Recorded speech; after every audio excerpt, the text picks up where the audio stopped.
Salut les zoupettes. Aujourd'hui, petit épisode sur le fait qu'il n'y a aucune reine de France. Parce que vous connaissez Elisabeth II, vous connaissez plein d'autres reines, j'imagine, dans tous les autres pays, et en France, il n'y en a pas. Comment on explique ça? C'est maintenant. Le système héréditaire en France se met en place à partir de Hugues Capet, donc 987, son élection. Donc à partir de là, à chaque génération, il y a un fils du roi qui devient roi après lui, évidemment, et de père en fils jusqu'aux hommes de Néandertal, enfin l'inverse.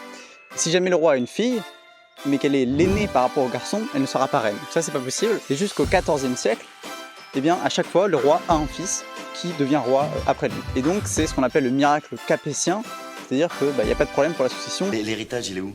Les sans patates. C'est facile, c'est ligne directe. Okay, père, fils, père, fils, père, fils, père, fils. Arrive un problème. En 1316, Louis X le Hutin, fils de Philippe le Bel, il meurt et il ne laisse derrière lui qu'une fille. Et deuxième problème, on soupçonne cette fille d'être issue de bâtardise. De ne pas être la fille de Louis X le Hutin. Donc là, c'est encore pire. C'est-à-dire que si c'est vrai, s'il advient que l'on prouve cela, eh bien le fils éventuel de Jeanne, qui est la fille de Louis X, serait un bâtard. Il n'aurait pas le sang de roi, il n'aurait pas le sang de Saint-Louis, etc. C'est grave. Et donc là, tu peux pas être roi. Donc on soupçonne de bâtardise. Barbecue de bâtard. Et là, la sœur de Louis X, donc la tante de Jeanne, la fille, Isabelle, va exposer un drama finalement. Isabelle a aperçu des chevaliers qui ont les bourses qu'elle avait offertes à ses belles-sœurs, dont la femme de Louis X, et que si ces chevaliers ont les bourses, c'est que voilà, il y a eu accopinage entre les belles-sœurs et les chevaliers. Donc, gros drama, les chevaliers sont écartelés, les femmes sont en gros répudiées, donc les belles-sœurs de Isabelle. Ça pose problème. Donc ça prouve que la fille de Louis X, Jeanne, est une bâtarde.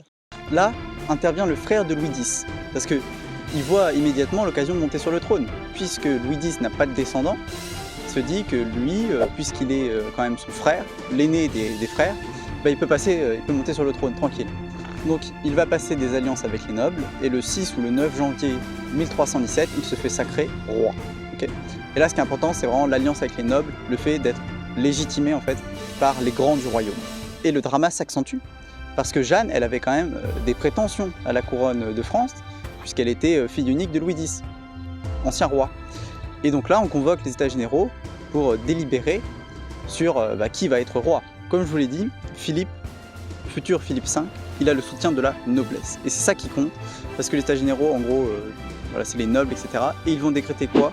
Qu'une femme ne peut pas aller sur le trône de France, même si elle est la seule de la fratrie du roi. Okay, et ce, pour qu'il n'y ait pas un bâtard donc, sur le trône de France, l'éventuel fils de Jeanne qui est en train d'arriver, ou Jeanne elle-même en fait, qui est du coup une potentielle bâtard.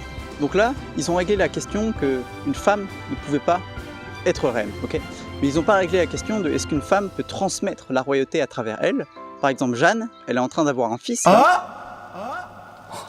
Ça résonne. Et donc, est-ce qu'il pourrait être roi de France après Philippe V, c'est-à-dire reprendre la royauté dans cette lignée-là? La question se pose en 1328. Tous les fils de Philippe le Bel sont morts après avoir été rois, donc Philippe V et Charles IV. Évidemment, on ne va pas mettre Isabelle reine, parce que les États généraux ont dit que c'était pas possible, pas de femme sur le trône de France, ok. Par contre, second problème, c'est qu'aucun des fils de Philippe le Bel n'a de fils, en fait. Et donc, par exemple, Philippe V n'a pas pu transmettre, Charles IV n'a pas pu transmettre, Louis X n'a pas pu transmettre. Bon, là, il semble acquis que les femmes ne peuvent pas transmettre, comme je viens de le dire, même s'il n'y a aucune règle écrite en fait qui le dispose encore. La loi salique, ça vient qu'après. Et là, on va chercher le seul fils dans cette lignée, en fait, dans la lignée Philippe le Bel. Et qui est-ce? C'est le fils d'Édouard d'Angleterre, qui s'appelle aussi Édouard d'ailleurs, marié à Isabelle, justement, de France. Donc là, il y a un problème quand même, parce que le seul petit-fils de Philippe le Bel, c'est un Anglais. Il va devenir roi d'Angleterre. Donc si on admet la possibilité qu'une fille puisse transmettre la royauté, ça veut dire que le prochain roi, c'est Édouard d'Angleterre. C'est pas possible. Là, les nobles, ils sont en panique totale. Donc il faut inventer une règle pour prouver que ça marche pas, les femmes peuvent pas transmettre la royauté ni être reines par ailleurs.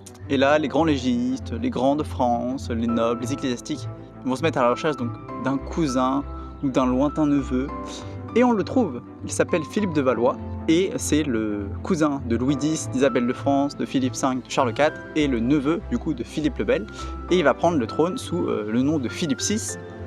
C'est notre futur roi de France, et il crée la dynastie des Valois, du coup à partir de ce moment-là, qui est une sous-branche du coup des Capétiens, qui va durer jusqu'à Henri III, avant d'être remplacé par les Bourbons que l'on a encore aujourd'hui. Bon, quand même, Édouard, il parlait français, Monsieur, où est la boulangerie? il avait une ascendance française, il avait des fiefs en Guyenne, tout ça, donc autour de Bordeaux, etc. Enfin, légitimement, il pouvait revendiquer la couronne. Au début, il dit non, c'est bon, tranquille. Il fait l'hommage, il rend l'hommage lige à son suzerain, qui est Philippe VI de Valois, en tant que seigneur en Guyenne, et c'est ce qu'il va faire. Non. Et après, il va revenir sur sa parole, il va faire en fait non, j'ai envie d'avoir le trône.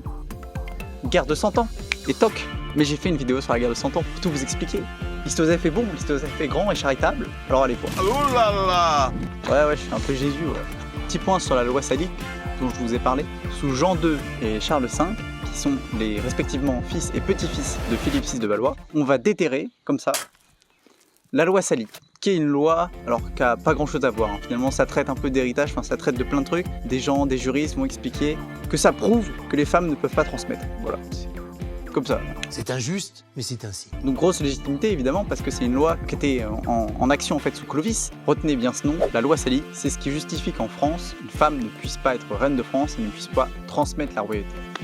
Voilà, c'est pour ça qu'aujourd'hui, il n'y a pas de Marie-Antoinette sur la couronne. Je sais pas si c'est la reine Margot qui est sur Marie-Antoinette, mais elles ont pas l'air de s'embêter en tout cas. Malgré cela, on a quand même eu des régentes, c'est-à-dire des femmes qui prennent le trône en attendant que soit leur fils grandisse, soit quand leur mari est parti en croisade, par exemple. Blanche de Castille, la mère de Saint-Louis, elle a été régente 2 fois parce que Saint-Louis est parti 2 fois en croisade. Et rien de tel qu'une femme pour faire le ménage. Voilà, même il y a eu d'autres cas, la mère de Louis XIV, etc. Plein de régentes, de superbes régentes, mais jamais de reines. Si les femmes et le Moyen-Âge ça vous intéresse, allez voir la vidéo sur Abélard et Héloïse, qui est juste géniale, la plus belle histoire d'amour de tout le Moyen-Âge. Ok les zouzoupettes, bisous, fin de la vidéo.